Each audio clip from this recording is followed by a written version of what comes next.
All right, welcome back to another episode. This is going to be a side episode of Underdog Hockey Pod. Most of you probably by now know that John Tavares made his return to Long Island last week. Long Island. And you've obviously heard stories about how it went down. We at Underdog Hockey Pod have a resident Islanders fan. And he fully supports the way shit went down on Long Island. We also have a level-headed person, Brad, over here. You said you weren't going to be biased. I'm not biased. Anyway. Sounds totally fair. We've got a good old-fashioned raging debate about to take off here. I've told them to keep their opinions to themselves until we start up here. Tarps are coming off. Tarps off, boys. Yeah. Gloves are dropping. I'm putting the foil on. Tin foils getting wrapped up between the fingers, and Let's start off right.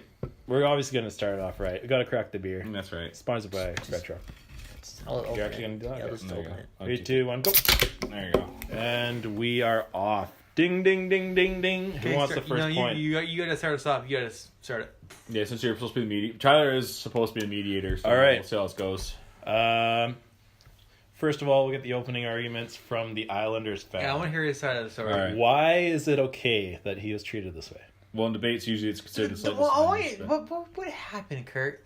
Tell me what happened. What? Yeah, first of all, explain what happened. No, this means a lot to me. You know what? Like I said, I'm not understand, and I've been since I was a young kid. And it's interesting because John Tavares is, as a matter of fact, the same age as me. Myself, actually, I'm technically older by 6 months because he's September, I'm January. But, and it's actually been kind of Hold on, time out. Just think about this. What? He's a success story. I know. You're older than John Tavares. I know. He's a success story. I'm You know, like, John Tavares makes $11 million. yeah, I'm aware of this. I played beer league. Are you aware? I played beer league, and he plays in the NHL. Wow, No big okay, deal. you already lost the debate. Okay. I know what really sad. You know what? No. There's people your age that are better than you. So I know. anyway, Keep going on. but anyway, not to digress the topic, but so it was interesting to watch him year by year. You know, as I aged, he aged with me, and the guy was a stud. He didn't always bring. Sometimes I did ponder though if he really was the end all be all. Like that last year with the Islanders, he definitely made a big splash. Playoffs wise, he definitely was a huge improvement in terms of like the power play. So he did bring a lot of offense to our game. I do have a lot of respect for the guy, but how he did address the whole situation when it comes down to leaving Long Island was strange. I mean, you can blame it on Gar Snow, but I don't know. I mean, there was something really fishy about the whole situation with him. I mean, the Islanders were on the cusp of a playoff spot. He never really put his name out there or he made suggestions for any kind of trades. He flip-flopped the idea. He said he'd be an Islander forever. He really sent a weird message. Did you He believe says him? what's that? Did you believe him? No. Not as well as... Well, maybe he did. The thing is, like, we met all the criteria that he wanted. No, you didn't. We did. But we did, though. No, you didn't. He said, I want a new building. You don't the, have a building. The complaint is, it's coming at Belmont Park. It's coming 2020. Yeah, we've been saying that for fucking 10 years. Since they No, started but playing. but it's actually an approved project through the city of New I don't York. care. That's right. I don't care. You can't... this is my yeah, time to talk. That's right why he. Okay. You can keep going. But Let me that's keep going for a why second. he doesn't want to stick around because he's been saying that same thing for 10 years. It's gonna happen. No, but regardless of that, okay, so then he said, we'll go on a new building. Okay, we got you the new building. Cool. Upgraded management. Well, we got Lou Amorello.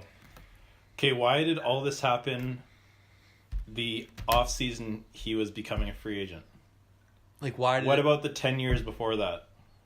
When the team was dog shit and he was the only... Probably questionable ownership with Questionable management. Unfortunately, we had Gar Snow, who at one point was the longest general manager in the NHL at the time and longest serving. Probably too long. Probably a little too long. And as much as I like Gar Snow, still, I mean, he did in the tail end of it. He won and lost a lot of trades, but unfortunately, he probably will go down in history. The Islanders as not being that strong of a GM, so that probably didn't help. And with Lamorello now, and with the coaching staff with Barry Trotz now, like the Islanders have had a complete cultural and complete I facelift. think they made the right moves on that part, yeah. 'Cause bringing in some legitimacy to You brought franchise. respectability back. Yeah, you did. It's no longer the Mike Milbury show, the John Spano show, like the nonsense. It's just, no, it's hockey. We're bringing credibility back to the team. They got depth in the lineup. regardless though, with John Tavares though, he flip flopped like crazy, and if you ever go to Long Island, man, those fans are pretty passionate about their team. They take it very seriously. You can go to any Islanders game you want. They can be dead last in the league. It doesn't matter. You'll go to the games. There are entire sections that won't sit in their seats, and the whole time they're doing different chants. It's awesome, really. It's a cool atmosphere to be. That's not what we're talking about. But what I'm talking about is that why they have the lowest attendance in the league this year? Well, they also have 2 different buildings right now, so that doesn't help either. But they're both a lot higher than the attendance. No, I know. But regardless, well, it's New York. One of the buildings is supposed to be like these dog shit to watch hockey in. It is. Barclays is tough. You don't want to buy free advice. Don't buy a ticket in the upper bowls. One is dog shit to watch hockey, and the other one's just dog shit. Yeah. What's old, but It's no. like it's 1970. Yeah, 70s. Like But it's 50 years old. it is. It's an old building. But regardless, though, with John Tavares, though, in this case, is that he flip flopped like crazy. He never flip flopped. He was PRing. If Pedersen told you that, I'm gonna come back to the Canucks. Don't worry, probably. I won't be a Canuck forever. Oh well, I'll come back, but I really don't like Rogers Arena. Like he never said that. No, I'm saying hypothetically, what if he told you that? It's like, I like Rogers Arena, but I really want a new building, or I want to stay building. Yeah, he led them on, but they're stupid enough to believe him. But regardless, though, like he could have just came out and said enough's enough. Like Yeah. He could have just said, "Listen, like I'm going to seek." Like a lot of players have done that, though. A lot of players have said they want to seek. Lou free agency. Lamoriello is still pissed off about Zach Parise leaving the Devils. That's David what I mean. Boyle is still pissed off at Ryan Suter fucking piecing on him. And then the thing is, too, Lamoriello made even an interesting point at the beginning of the season. He says, "Yeah, I know, like no offense to the guy, but like, did he really do much for us in the long run for the playoffs? Like, he never really dominated the playoffs for us. He did good. He got but, you the second round one time all by himself. no, that was a lot of depth scoring from everything else. And then Halak actually played decent. No, it was Grice actually. Grice came up big in that series. Does Ryan Suter get booed in Nashville? No, David Boyle. I know. He was like who was. I know. I'm just saying. No, I don't Does think Ryan Suter get I don't booed in think he Nashville? does. Does Yeah. Zach Parise get booed in Jersey? He might actually get booed in Jersey. He might get 'Cause booed. Kovalchuk gets booed in Jersey. Jersey's a bunch of douchebags, anyways. Yeah, dude. Oh, please. But the problem is, like I said, Jersey you've got a passionate fan base, though. The fans who are there, they do care about their team. John Tavares was the face of the franchise. He flip-flopped like crazy. It's like if anybody's top player ever was like on the fence, like, oh, well, I'm not sure, maybe make this, maybe that. In a time that really, if he requested a trade, you might have gotten something for him. You should have. Your anger is misguided. It should be at management, not. It is. It should be at management, but at the same time, though, too, if they want to rip on John Tavares for flip flopping like he did, then I don't have a problem with that. Because I don't have a problem being angry though. he signed, and plus he played. Okay, no offense to Leafs fans out there, but he signed with the Devil. Like he signed with the Devil. That was the Maple Leaf franchise itself. The beginning of the season, I can't believe he would do that. I mean, I know it's his hometown team, but it's like. I don't know. Or he can sign whatever the hell he wants. He's a free agent. He signed his contract. He lived it out. He played his hardest, and that was it. The reason why they didn't have any more success is because they didn't build anything around him. When the year he left, when they had Barzell and Tavares, one of the better 1-2 punches in the league, and they were scoring goals at an incredible pace. Garcon did shit all to improve that team. The problem with him was that he didn't improve the defense. We were the only team. We had the most goals against in the top 10 for goals for. We were the only team that didn't make the playoffs. That's why John Tavares is like, fuck this. I've had this for 10 years. I don't trust this franchise to ever put together a cup contending team. I'm outie. Yeah, I know, but then we have Lou Lamoriello come along, and then we have Barry Trotz. Yeah, you have Barry Trotz, but those are two elements. But then Lou Lamoriello all of a sudden didn't make the team any better. I think he's made the team a lot better. He's made the team better, but like he's still they don't. Offensively, get bet. Like, come on. Even like in this offseason, I mean, it's whatever. But we're not talking about the Islanders. We're talking about his fan reaction they had when last week.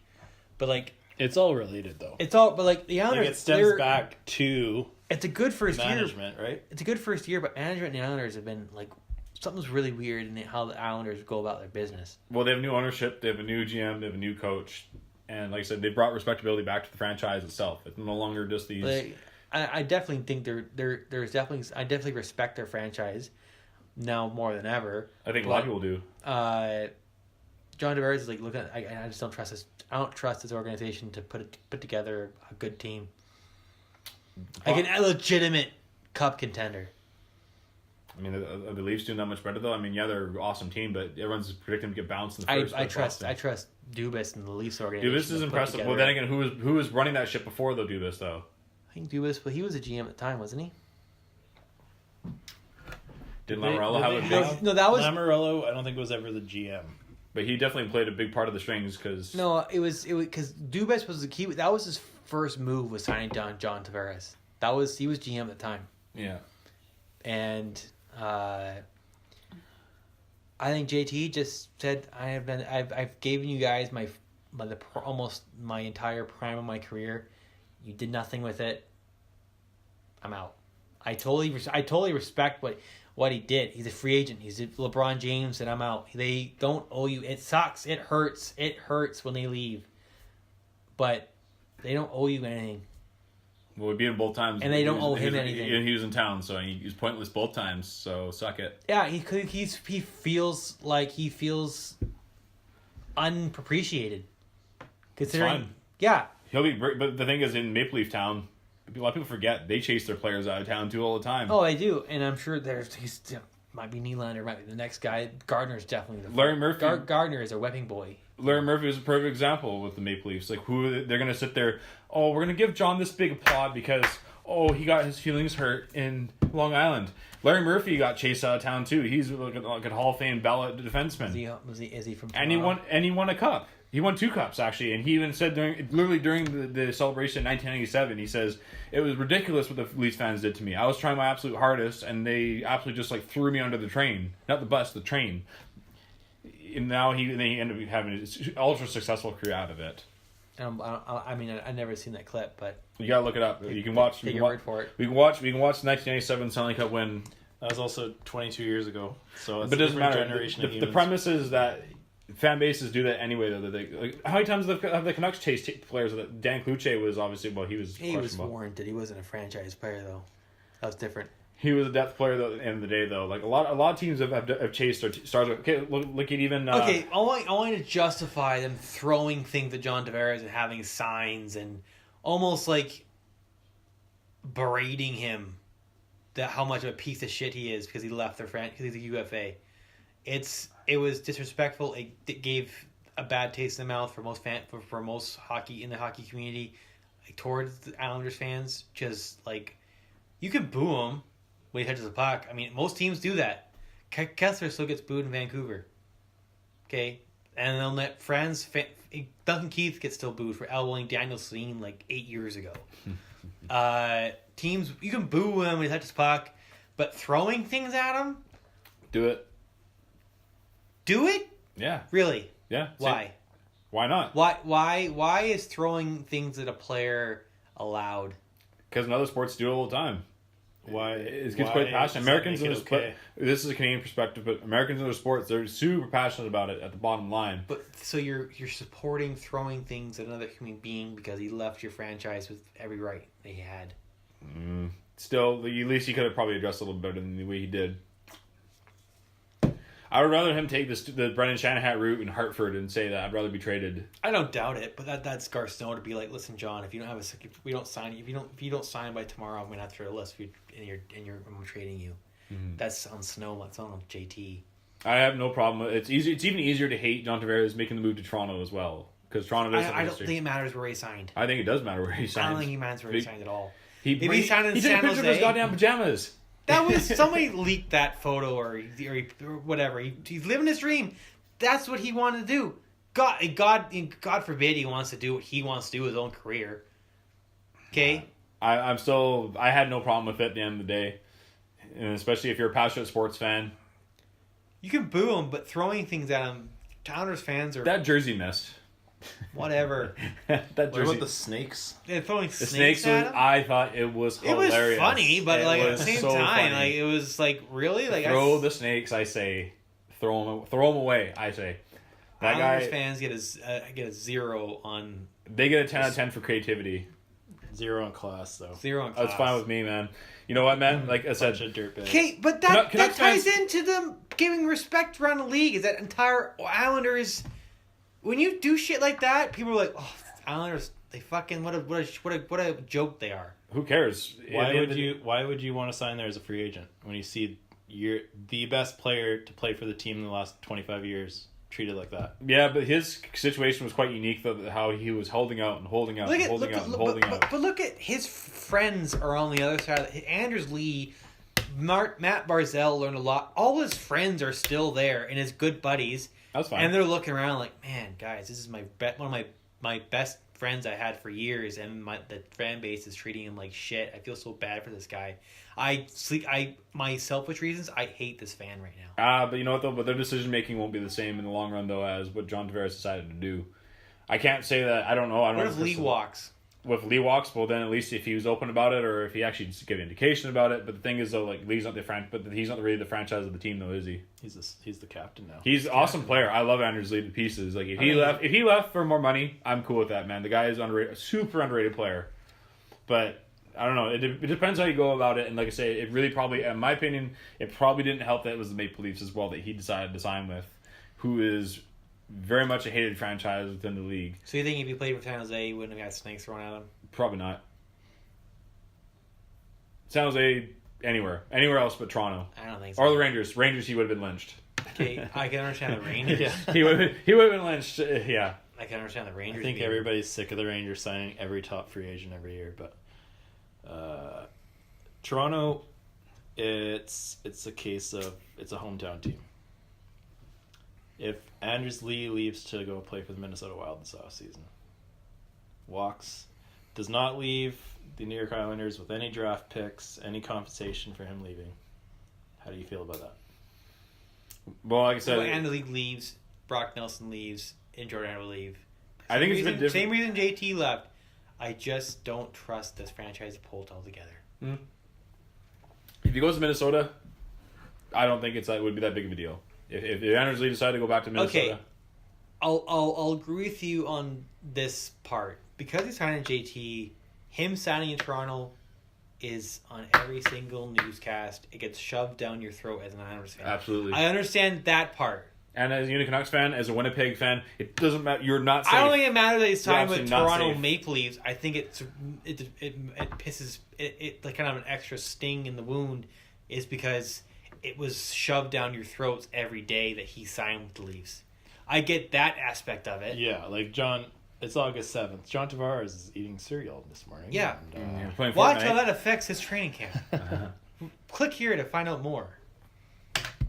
But I think the matter too is that had he stuck around, who knows what kind of capabilities with Lou Lamoriello and with the current lineup we have? Who knows what we could have done with Johnny T? But then again, though, by him leaving in the quiet way, though, I will say this: when he did leave, I did wonder if it was a kind of a quiet blessing, because it did leave up some leeway for us to sign other free agents that we got a cheap. You got Uncle Leo. We got Uncle Leo. We got Filipilla, who's always a consistent workhorse. You got Matt Martin. We got Leonard for $1.5 million. You know, if he does good, if he was a low risk investment, he does good, sweet. If he does bad, okay. We spent nothing on him. He's bye next year or whatever. No, overall, in terms of with the fan base, I can totally understand their passion. It's not. I understand that. It's definitely ugly. Passionate. I'll give him that. It's ugly, but you know what I though? just think it's disrespectful and not very classy at all. I think for a lot of sports fan bases though, the TSN did a compilation of it the other day, like when fan bases just freak out at players for abandoning ship. I mean, when LeBron James left the Cavaliers the first time, people were burning their jerseys. Yeah, same idea. That was people were doing that in New York too. Long Island. That's what I mean. This isn't an unusual. Well, it's not unusual. feature. I mean, I'm just saying It's unusual for hockey. It's unusual for hockey. I don't really have a problem with it at the end of the day. It showcases passion, and I mean, who knows if John Tavares, give him 2 or 3 years, and every time they get a first round exit, all of a sudden people might go, well, what's John Tavares doing? Maple Leafs fans, like I said, Maple Leafs fans aren't really innocent themselves. When they gave him the little 2019, the snowflake. Oh, hope you feel better, buddy. Yeah, they're supporting their guy. That's what they're supposed to do. They chased Brian McCabe out of the franchise. They gave years. Okay, I'm not going to get into the Toronto because I'm a Canucks fan. They've lynch mobbed. Everybody hates Toronto. Every team, but they're the only franchise. Any Canadian team has done it. American teams have done it. It's just sports in general. People get passionate, and what better way to do it? Kessler was same thing. He was wishy-washy with the fan base. When he left, when he asked for a trade, and he said, I didn't ask for a trade, but I asked for a trade, I didn't ask for a trade. I went out, this and that. He didn't throw snakes at him. Should have, though. Okay, whatever. Trying Kessler. But anyway. Who wins? Who loses? Personally, I think it's Brad won. You're supposed to be a mediator. Yeah, I'm very in the middle. You're not good at this. I'm in the middle. This was the easiest mediation I've ever done. I'm an expert mediator. Obviously, you didn't hear my voice at all except for the intro, so Sorry, buddy. that means it was pretty good back and forth. But I feel like you guys are probably sick of hearing John Tavares talk, so we're gonna wrap it up. For Underdog Hockey Pod, I'm Tyler, I'm Kurt. I'm Brad. and fuck the Islanders.